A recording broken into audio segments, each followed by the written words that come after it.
ನಮಸ್ಕಾರ ಗೆಳೆಯರಿ, ನಾನು ನಿಮ್ಮ ಸಂಜೀವ್ ಅಮರಾಪುರ್. ಮತ್ತೊಂದು ಹೊಸ ವಿಷಯದೊಂದಿಗೆ ನಮ್ಮ ಯೂಟ್ಯೂಬ್ ಚಾನಲ್ ಬಂದಿದ್ದೇನೆ.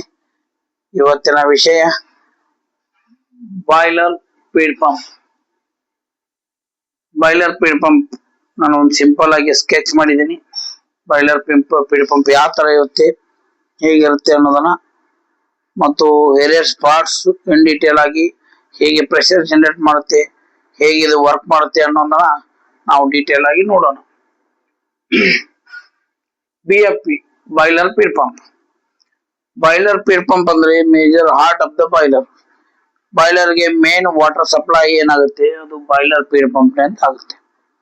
ಫೀಡ್ ಪಂಪ್ ಡಿರೇಟರ್ ದಿಂದ ನಿಮ್ದು ವಾಟರ್ ಸಕ್ ಮಾಡುತ್ತೆ.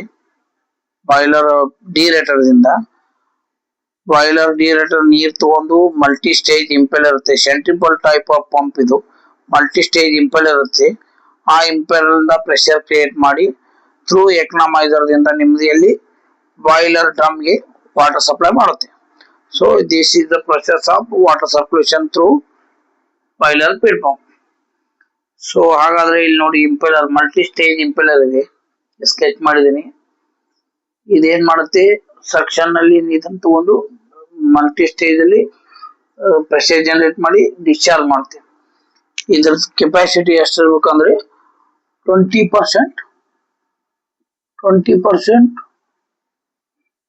more than the working pressure. ಇದ್ರದ್ದು ಪ್ರೆಷರ್ ಡಿಸ್ಚಾರ್ಜ್ ಏನಿದೆ ಪ್ರೆಷರ್ 20% ಮೋರ್ ದೆನ್ ನಿಮ್ದು ವರ್ಕಿಂಗ್ ಪ್ರೆಷರ್ ಇರಬೇಕು. ಆವಾಗಲೇ ನಿಮ್ದು ವಾಟರ್ ಡ್ರಮ್ ನಲ್ಲಿ ಇನ್ಸರ್ಟ್ ಆಗೋದು. ಇನ್ನೊಂದು 6% more than the safety wall. ನಿಮ್ ಸೇಫ್ಟಿ ವಾಲ್ ಸೆಟ್ಟಿಂಗ್ ಏನಿದೆಲ್ಲ ಅದ್ರದ್ದು 6% ಮೋರ್ ಇರಬೇಕು. ಸೊ ಈಗ ನಾವು ಡೀಟೇಲ್ ಆಗಿ ಇದನ್ನ ನೋಡೋದಾದ್ರೆ, ಇದು ಸಕ್ಷನ್ ಲೈನ್. ಸಕ್ಷನ್ ಲೈನ್ ಎಲ್ಲಿಂದ ಬರುತ್ತೆ, ಡಿರೇಟರ್ ದಿಂದ ಸಕ್ಷನ್ ಲೈನ್ ಕೊಟ್ಟಿದ್ವಿ. ಡಿರೇಟರ್ ಏನ್ ಮಾಡ್ತೀವಿ, ಸರ್ಟನ್ ಹೈಟ್ ಅಲ್ಲಿ ಮೇಂಟೈನ್ ಮಾಡ್ತೀವಿ. ಅಲ್ಲಿ ನಾವು ಹೇಳಿದಾಗೆ 10 metre height equal to 1 kg per centimeter square pressure develop ಆಗುತ್ತೆ. ಡಿರೇಟರ್ ಹೇಳಿದ್ವಿ. ಸೊ ಡಿರೇಟರ್ ಅಲ್ಲಿ 2 kg per centimeter square pressure already ಇರುತ್ತೆ. Totally 3 kg per centimeter square ಏನಾಗುತ್ತೆ ಪ್ರೆಷರ್ ನಿಮ್ದು ಇಲ್ಲಿ ಸಕ್ಷನ್ ಲೈನ್ ಇರುತ್ತೆ. ಬಾಯ್ಲರ್ ಸೆಕ್ಷನ್ ಫ್ರಮ್ ಡಿರೇಟರ್ ದಿಂದ. ಸೊ 3 kg ಕೊಡೋದ್ರಿಂದ ನೆಟ್ ಪಾಸಿಟಿವ್ ಸಕ್ಷನ್ ಹೆಡ್ ಸಿಗುತ್ತೆ ನಮ್ಗೆ. ನೆಟ್ ಪಾಸಿಟಿವ್ ಸಕ್ಷನ್ ಹೆಡ್ ನಾವು ಕೊಡ್ಬೇಕಾಯ್ತು.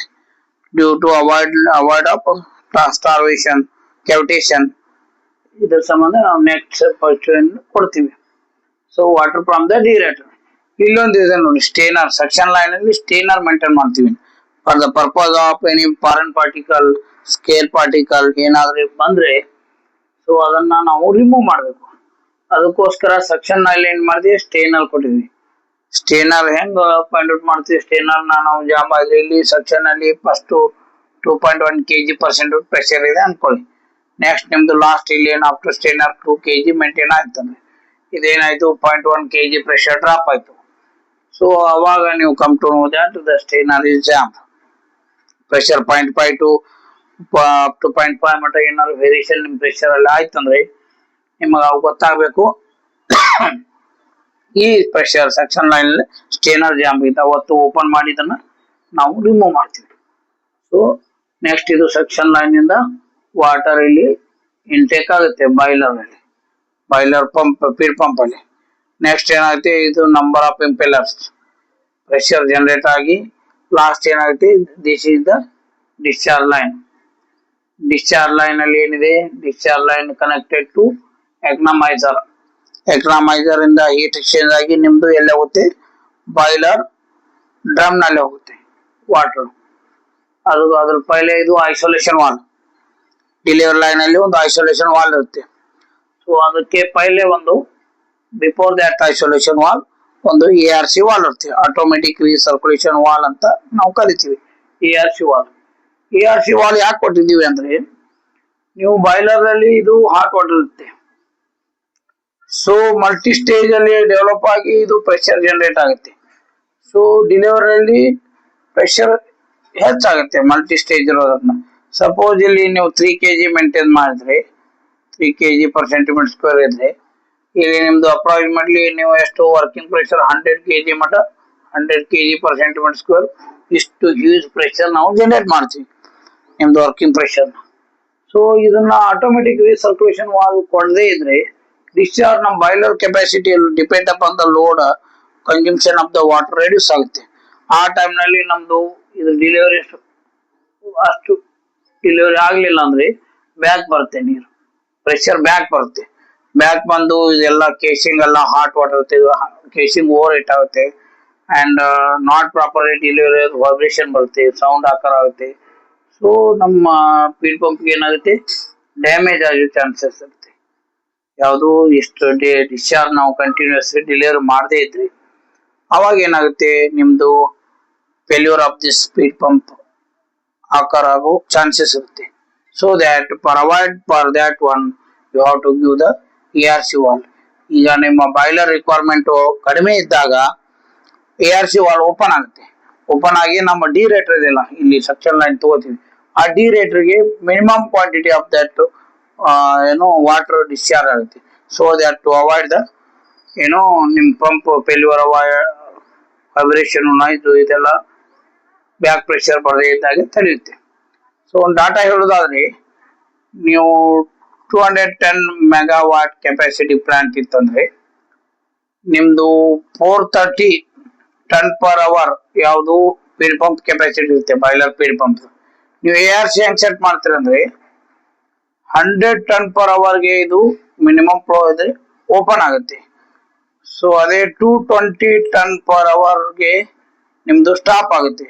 ಸೊ ARC ಮ್ಯಾಕ್ಸಿಮಮ್ ಕೆಪಾಸಿಟಿ ಎಷ್ಟಿರುತ್ತೆ, 225 ಟನ್ ಪರ್ ಅವರ್ ಇರುತ್ತೆ. ಸೊ ಒಂದು 210 ಮೆಗಾವಾಟ್ ಪ್ಲಾಂಟ್ ಕೆಪಾಸಿಟಿ ಇದ್ದಾಗ ನೀವು 430 ton per hour boiler feed pump install ಆಗಿರುತ್ತೆ.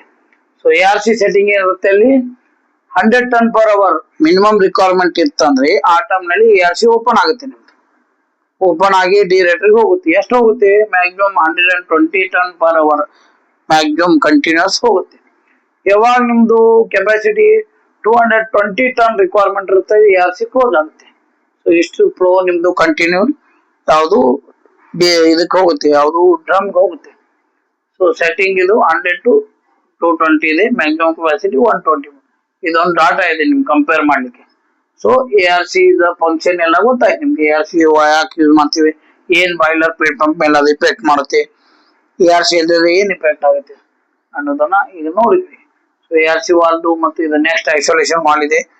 ನಿಮ್ದು ಬಾಯ್ಲರ್ ಫೀಡ್ ಇದು ಡೆಲಿವರಿ ಲೈನ್ ಥ್ರೂ ನಿಮ್ದು ಇದು ಡ್ರಮ್ಗೆ ವಾಟರ್ ಡೆಲಿವರಿ ಮಾಡುತ್ತೆ. ಸೊ ನೆಕ್ಸ್ಟ್ ಏನ್ ನೋಡುದು, ಈಗ ಇದು ನಮ್ದು ಈಗ ರಿಕ್ವೈರ್ಮೆಂಟ್ ನೋಡಿದ್ವಿ. ಈಗ ಪ್ರೆಷರ್ ಹೇಗೆ ಡೆವಲಪ್ ಆಗುತ್ತೆ ಅಂತ ನೋಡೋಣ. ಪ್ರೆಷರ್ ಡೆವಲಪ್ ಆಗುತ್ತೆ ಅಂತ ಹೇಳಿದ್ವಿ ಇನ್ಸ್ಟ್ರಕ್ಷನ್ ಇಂದ ಡೆಲಿವರಿಗೆ. ಇಲ್ಲೊಂದು ಇಂಪೆಲರ್ ಇದೆ, ನಂಬರ್ ಆಫ್ ಇಂಪೆಲರ್ ಸ್ಕೆಚ್ ಮಾಡಿದ್ರು. This is call the impeller. Impeller based on the shaft, center shaft rotating action like centrifugal action ಇಂದ ವರ್ಕ್ ಆಗುತ್ತೆ. ಸೊ ಇದು ಇಂಪೆಲರ್ಗೆ ಏನಾಗುತ್ತೆ, ನಿಮ್ ಬಾಯ್ಲರ್ ಸೆಕ್ಷನ್ ಇಂದ ಡಿ ರೇಟರ್ ದಿಂದ ನಿಮ್ಮ ವಾಟರ್ ಇಲ್ಲಿ ಸೆಕ್ಷನ್ ಲೈನ್ಗೆ ಬರುತ್ತೆ. ಬಂದು ಇದು ಇಂಪೆಲರ್ ರೊಟೇಟ್ ಆಗುತ್ತೆ. ಡಿಸ್ಚಾರ್ಜ್ ಏನಾಗುತ್ತೆ, section along the axis horizontal ಬರುತ್ತೆ. Discharge delivery perpendicular to this horizontal axis. ಇದಕ್ಕೆ ಪರ್ಪೆಂಡಿಕ್ಯುಲರ್ ಆಗಿ ಡಿಸ್ಚಾರ್ಜ್ ಆಗುತ್ತೆ. Section horizontally discharge through the rotation of the due to impeller, discharge will be perpendicular to this axis of the line. So ಇದು ಇಲ್ಲಿ discharge ಆಗುತ್ತೆ. So ಇದೊಂದು arrangement ಇದೆ. This is called the diffuser. This is on the casing ಇರುತ್ತೆ, pump casing ನಲ್ಲಿ diffuser ಅಂತ ಅದಕ್ಕೆ both side ಇರುತ್ತೆ ಡಿಫ್ಯೂಸರ್. ಇದೇನಾಗುತ್ತೆ, ಡಿಫ್ಯೂಸರ್ಗೆ ಹಿಟ್ ಆಗುತ್ತೆ. ಹಿಟ್ ಆಗಿ ಡಿಫ್ಯೂಸರ್ ಏನ್ ಮಾಡುತ್ತೆ, ಹಿಟ್ ಆದ ತಕ್ಷಣ ಡಿಫ್ಯೂಸರ್ ಏನ್ ವರ್ಕ್ ಮಾಡುತ್ತೆ, ಇದು velocity of the water reduce ಮಾಡುತ್ತೆ, ಪ್ರೆಷರ್ ನ ಇನ್ಕ್ರೀಸ್ ಮಾಡುತ್ತೆ. ಪ್ರೆಷರ್ ಇನ್ಕ್ರೀಸ್ ಮಾಡುತ್ತೆ, ವೆಲಾಸಿಟಿ ರೆಡ್ಯೂಸ್ ಮಾಡುತ್ತೆ. Just opposite of that nozzle. Nozzle ಏನಾಗುತ್ತೆ, ನಿಮ್ದು ವೆಲಾಸಿಟಿ ಪ್ರೆಷರ್ ರೆಡ್ಯೂಸ್ ಆಗುತ್ತೆ, ವೆಲಾಸಿಟಿ ಇನ್ಕ್ರೀಸ್ ಆಗುತ್ತೆ. ಬಟ್ ಇದು ಡಿಫ್ಯೂಸರ್ ಏನು ವರ್ಕ್ ಮಾಡುತ್ತೆ, ನಿಮ್ದು ಏನು ವೆಲಾಸಿಟಿ ಡಿಕ್ರೀಸ್ ಮಾಡುತ್ತೆ, ಪ್ರೆಷರ್ ಇನ್ಕ್ರೀಸ್ ಮಾಡುತ್ತೆ. First thing. ಸೆಕೆಂಡ್ ಥಿಂಗ್ ಏನ್ ಮಾಡುತ್ತೆ, diffuser directing this discharge to the next impeller section line.